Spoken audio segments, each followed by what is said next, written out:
Hello, everybody. Welcome to another episode of Find Your Model Health, the official podcast for those looking to optimize their long term health and weight goals and understand how their body actually works. I am your host. I am Shemaine Linney. I'm a fitness and nutrition expert, biohacker, and certified iridologist. I'm very happy to have you here with me on this very chilly afternoon if you're in Alberta right now. It is cold. Like, not a little bit cold, like really cold, like teeth shattering cold. Like, I don't need to pay for cryotherapy cold because I can just go outside cold. Anyway, I hope you're all keeping well and warm, and I really hope you enjoy this podcast episode. At the start of the year, I think this is a fitting topic to address before we go any further on our health or fat loss journey, because we need to understand some things around eating and eating enough. So hopefully this episode clarifies a few things and kind of sets you up a bit better for your journey. Before I go on, I must emphasize that the information in these podcast episodes is for informational purposes only and should not be taken as medical advice. Please do consult your healthcare practitioner before making any lifestyle changes. Okay, so this week we're looking at what happens when you undereat. What are the signs of not eating enough? Why do people not eat enough? Or undereat or underfeed, as you may hear people say, or fast too much. And that's controversial in itself, isn't it?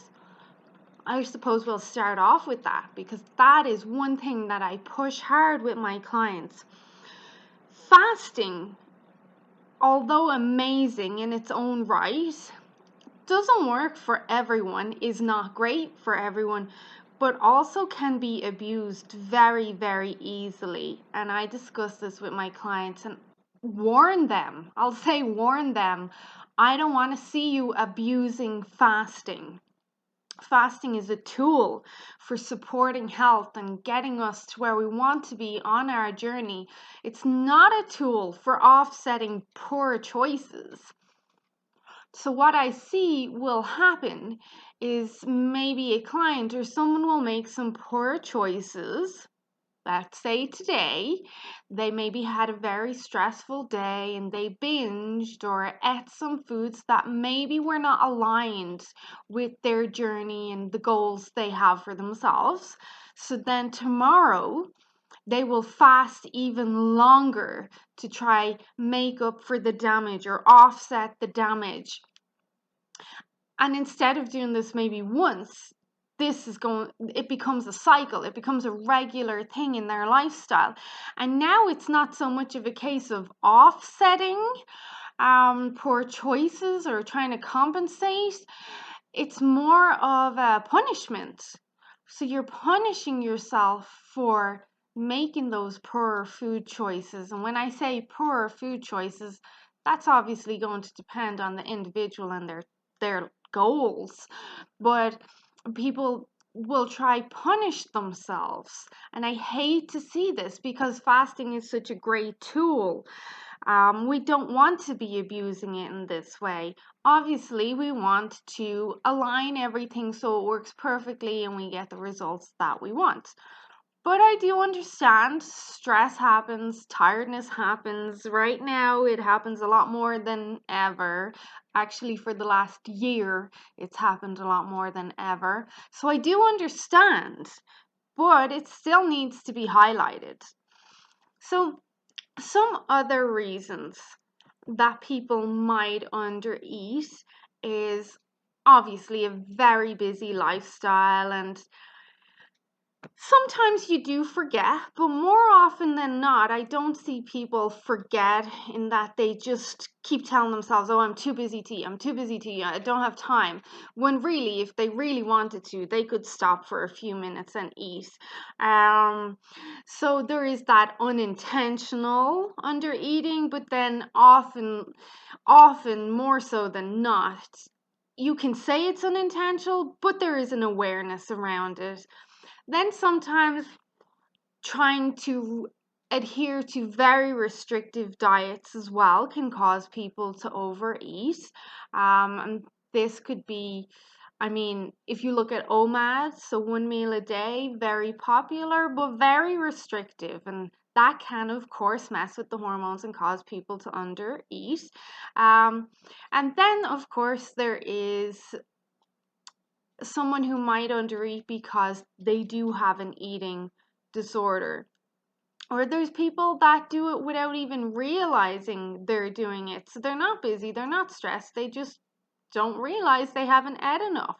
Um, and then we see, of course, those that do it when they're experiencing some sort of traumatic life event, like a death of a close friend or a loved one, or maybe they're under eating because of depression or other mental health conditions. So there are all these different variables. But I'm going to stick to what I more commonly see. I more commonly see people under eating because one, they tell me they're too busy, but while they're telling me they're too busy to eat, it's like lunchtime and they're aware. So they could make the food choices. They could stop and have something. So there is an awareness. Um, then there are people who are trying to um, speed up their results, shall we say. They think that if they undereat that they're going to see better results at the end of the week, or maybe if they pull back on a few meals they're going to see better results at the end of the week. Now don't get me wrong, that can help some people, it can work for some people, but there obviously needs to be guidelines that are adhered to for that, and an understanding of an individual's lifestyle and metabolism. And we are all individuals, so that's not going to work for everyone at all. And then there are the people that abuse the fasting. So back to the fasting, even if they haven't, say, binged the day before, they just will think, if I don't eat for longer, but they'll put the title fasting on it, if I fast for longer, then I'm going to see better results at the end of the week or the end of the month or whatever it is. So there's all these different scenarios. But here's the thing, a lot of people don't realize that actually there are side effects to undereating. There are a lot of negatives associated with undereating. Again, they're not going to be for everyone, but they will be for a lot of people. It does depend on the individual and their lifestyle and their metabolic rate and their current body fat composition and all of that. But a lot of people are going to experience some negatives if they consistently undereat.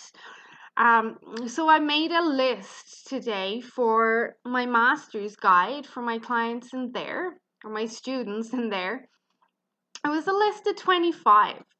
Now, some of them are common knowledge. You're like, yeah, if I undereat, obviously I'm going to have low energy, or maybe I'm not going to feel so good. But I'm going to go through the list of 25. I'm going to list them, but I'll go into a few in depth just to clarify. Not all of them, just a few of them. But here is the list of 25 that I put together of what happens when you don't eat enough. So you're under eating. So we get muscle and tissue catabolism. That's number one. Weakened bones and teeth. So you're going to get frailty. You can see teeth that break easily, bones that break easily. We see hormone imbalances. We see increased cravings, and I'm going to come back to this one. You've got your fatigue and your low energy. Irritability is next. So common. Irritability is so common, especially in women that undereat. Number 7, reduced resiliency to stress. 8, hair loss. 9, skin issues. 10, anemia. Then malnutrition. Then we see irregular menstrual cycle. Inability to lose weight. Now that's a bit contradictory, isn't it? If you're under eating, shouldn't you be losing weight? Well, we've got that inability to lose weight, and that goes hand in hand with our malnutrition and our hormone issues. Number 14, brain fog and poor cognitive performance. Number 15, poor sleep. That includes insomnia, waking multiple times throughout the night, not getting into deep sleep, not getting into that restorative REM sleep. Number 16, inability to detoxify properly. So that can be your organs having issues getting enough energy up to function properly, but it also can include constipation as well. Number 17, thyroid problems. 18, slower metabolism. 19, poor circulation. Not many people would think that that's going to be impacted, but it definitely for sure is. 20, a compromised immune system. Yes, you compromise and weaken your immune system when you don't give your body the amount of nutrients and minerals and amino acids and everything that it needs to be optimal. 21, lack of motivation. 22, increased feelings of depression and anxiety. 23, loss of libido or sex drive. This is so common. 24, infertility. This will happen in both men and women, so not just women. And 25, constantly feeling cold. So I'll stick with constantly feeling cold right now because when you undereat, you do not have enough fuel going into your internal furnace to create heat. So when we eat, the process of digesting in itself, it acts like a furnace. It creates energy. So the same way when we exercise, we create energy. When you digest, when the body is doing something, it creates energy. Also, when you're not eating enough and the body maybe dips into that survival state, it's going to pull all the blood away from your extremities towards your major organs to keep you alive. And this is where we'll also see that brain fog and poor cognitive performance as well. If your body feels like it's in survival mode, then it's not going to give enough energy to your brain for you to perform important tasks or mathematical skills or your finances or whatever. It's going to pull as much energy as it can to your survival organs because it thinks that you're in a state of survival. When we go back up the list there, hormone imbalances is so common in women. We need optimal levels of micronutrients, macronutrients, minerals, essential amino acids, water, proteins. We need all of this to create hormones and to have them run through our body properly. That also includes that vitamin D. Not only the supplement, but sunshine as well plays a huge part in getting our hormones running at the right times in the right ways. And then we've got our essential fatty acids are so important. Essential fatty acids are used to make cholesterol, which is used to make our sex hormones. So if you're not eating enough essential fatty acids, you're going to see major hormonal imbalances. And then that also will affect your insulin and your blood sugars. So will that survival mode. And this is where you're going to see increased cravings happen. So for people who don't eat their proper meals during the day, we generally see increased cravings in the evenings. Usually carbs, sugar, chips, crisps, all that sort of stuff.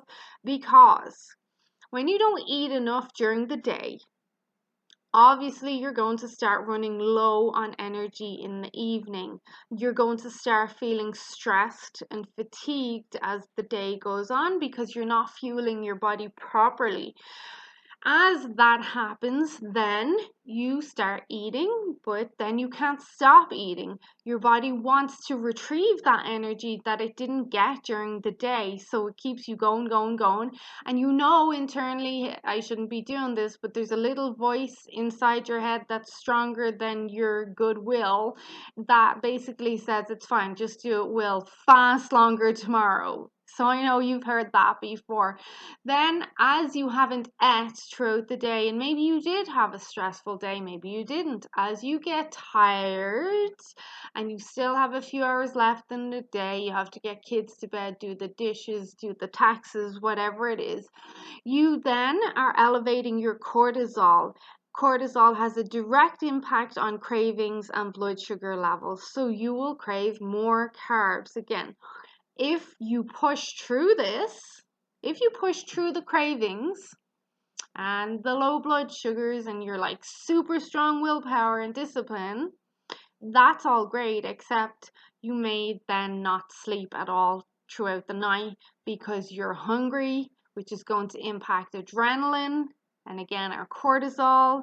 Also, if you're hungry, you maybe didn't have enough carbs during the day when you should have to create serotonin. Serotonin being a precursor to melatonin. Melatonin then being that hormone that is needed to get you into deep quality sleep. So you messed up that not only circadian rhythm, but that hormonal cycle as well.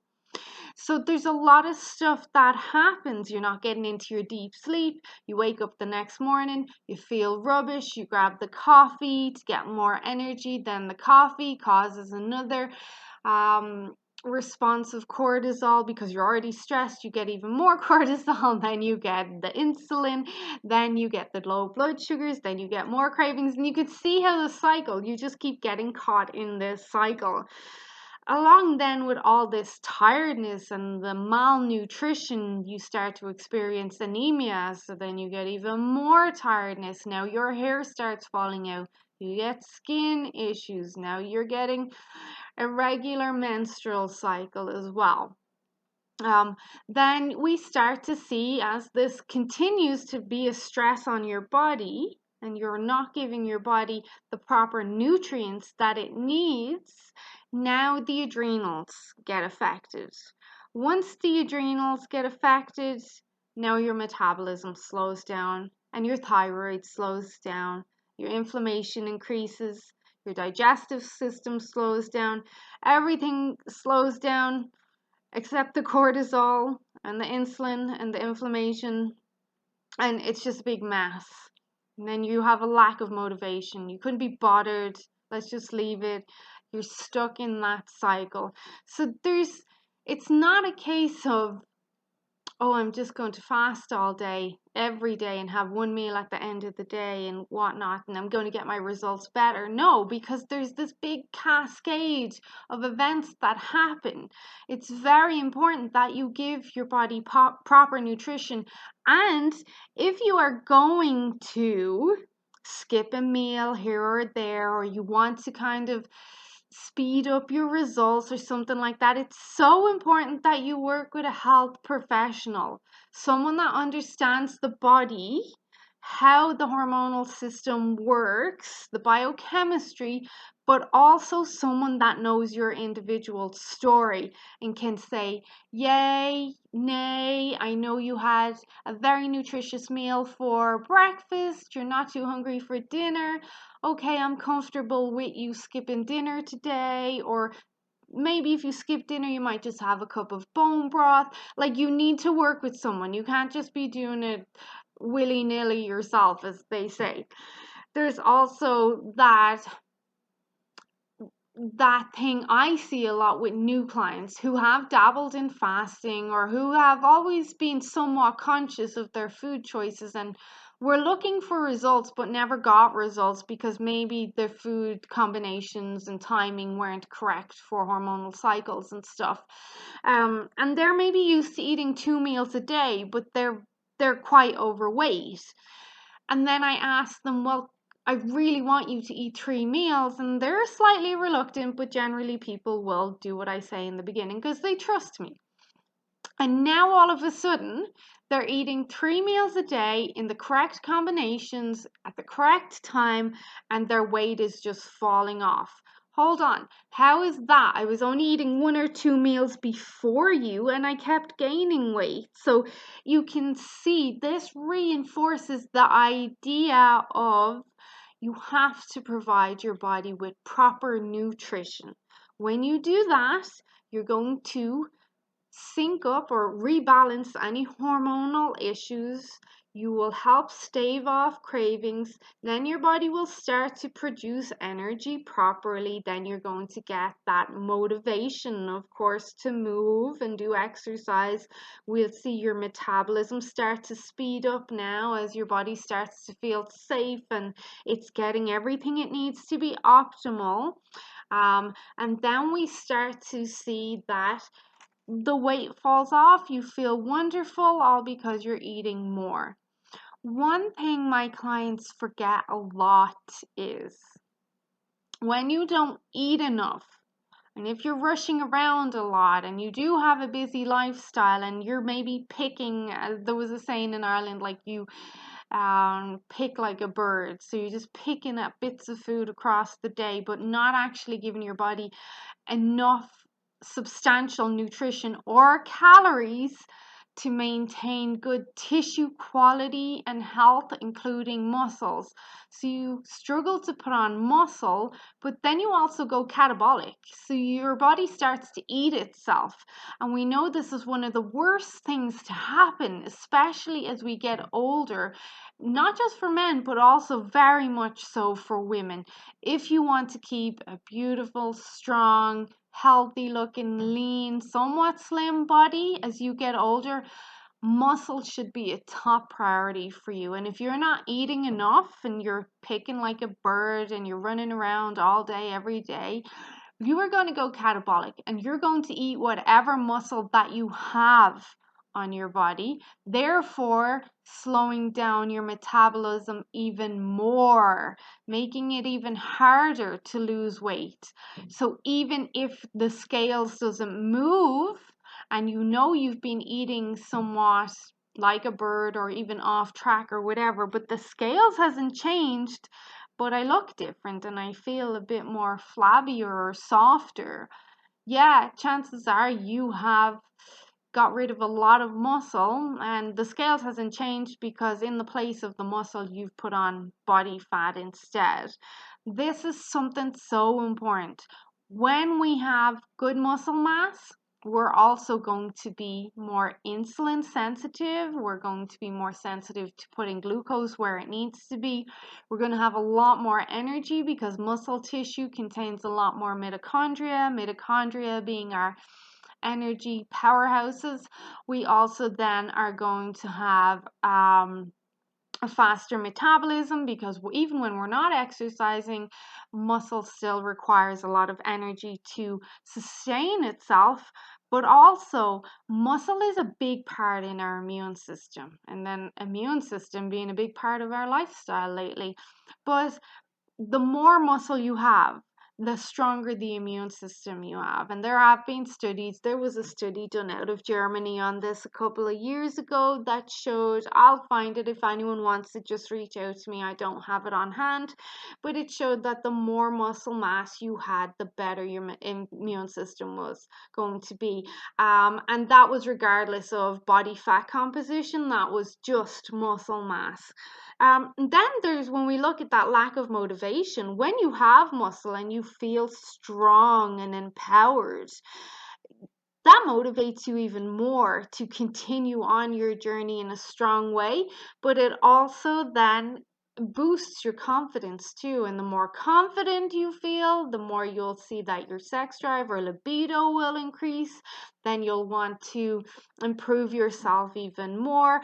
The more confident you feel, the more strong you feel, the more enabled, the healthier you feel, the more resiliency you also have to stress on that level. But also, when you give your body good nutrition and everything it needs, you also are going to be producing those hormones that support the adrenals, the central nervous system, the brain during times of extreme stress. This is all very, very important. So if you're not eating a balanced diet, and that I hate to say that, it's such a cliche word because it's like everything in balance. Well, no, not everything in balance. You wouldn't have cocaine in balance, like um everything in balance, in that you need to provide your body with what it needs, your individual body.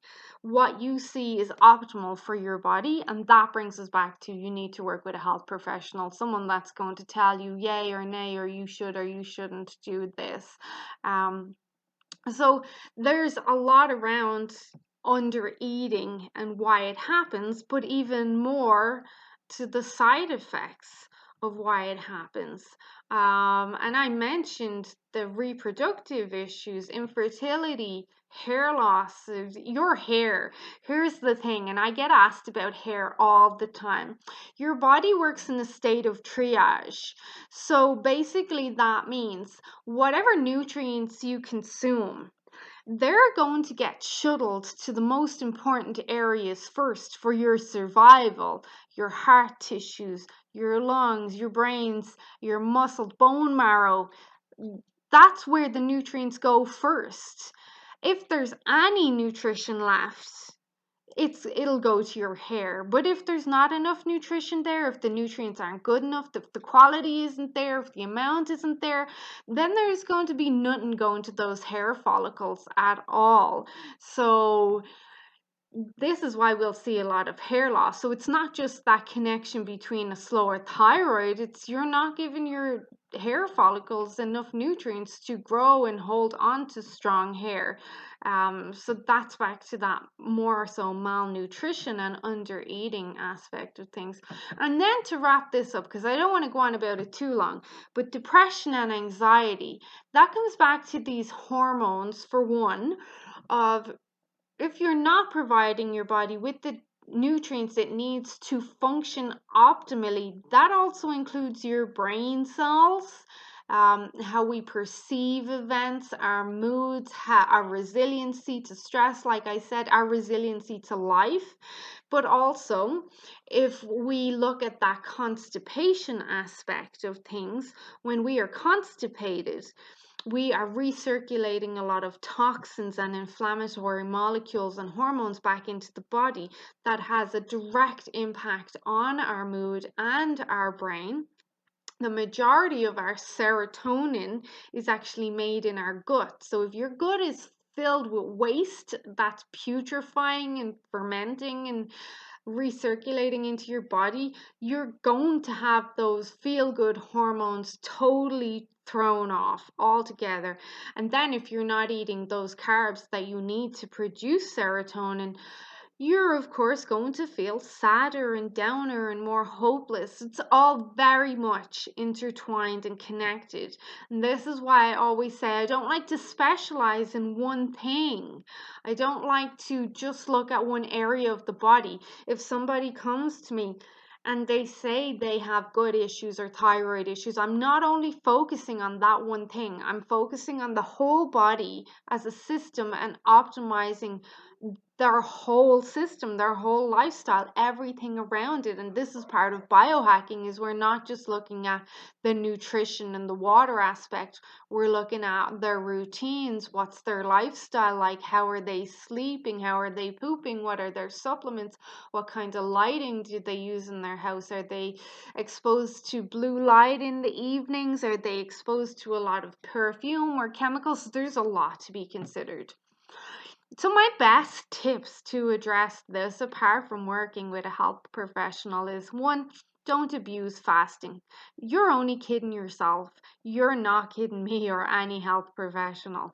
Um, Make sure that you're getting enough protein throughout the day, because protein is not only satiating, but those amino acids are very important for the hormonal cycle and the neuroprotective um, qualities that we need for our brains, and to make sure that everything is working right.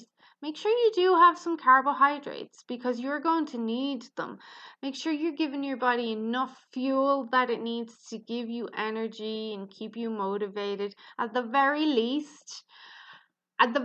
very least, you should have two large meals that are very nutritionally dense. But generally, I recommend my clients have 3 meals a day, unless I approve of them to have less. And I know that sounds very dictatorish of me, but I only want the best for my clients. So they trust me. So they know if I say yes, it's fine. If I say no, they really shouldn't do it.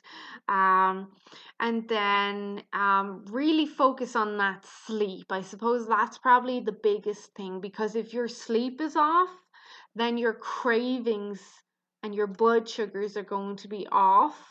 Therefore, maybe you'll binge, then maybe the next day you'll try offset it with extra fasting, or you might exercise harder to burn off the calories, which that doesn't work, by the way. But then you mess up your sleep and your stress hormones. And I mean, uh, just do it right. Just do it right. I promise you, if you do it right, it will work. So don't be trying to undereat or offset or fast longer, um, make up for any mistakes that have been made, or even make excuses. If you know that you're under eating, or that you should eat now but you can't because you're driving, there's always a way you can. There's always a way you can. Um, I don't mean this podcast to sound um, very tough lovish, but that's the way it's gone. And sometimes we need a bit of tough love. Sometimes we need that kick up the ass, and to be told, hey, you need to stop this. Like, just stop and just do what you're told, or do it right. So sometimes we do need that. Sometimes I need that. And I know everyone will appreciate that bit of tough love now and then, especially in these times where it's very easy to get complacent and come up with excuses. We give ourselves lots of excuses. In the beginning of this whole pandemic stuff, I understood. A month or two in, we didn't know if we were going left or right, but come on, now we're almost a year in. No more excuses. We know some stuff is out of our control, and some stuff, like what we put in our mouth, is definitely in our control. There's always going to be instances where life happens unexpectedly. I get that. There is. And when those days happen, they happen. But hopefully they're once in a blue moon, and the rest of the time you have a lot more awareness around your choices. And if you don't, if you struggle, ask for help. There's no shame in asking for help. Anyway, I'm going to leave it at this. I really just wanted to highlight the negatives of under eating, because we need to be aware. Like I said, we need that kick up the ass. And I know a few of my clients were eagerly waiting for this episode. So I hope it really does give them that kick up the ass. And they know it's from a place of love, and I care. Otherwise, enjoy your day. Stay warm, stay safe. If you have any episodes or topics you would like me to cover, send them my way. You can reach out to me on Facebook or through my website, shemainesmodelhealth.com. Also, Instagram, or even here, your platform. You can always leave me a review or a comment. But I will chat to you guys soon. So stay safe, stay warm, and bye bye.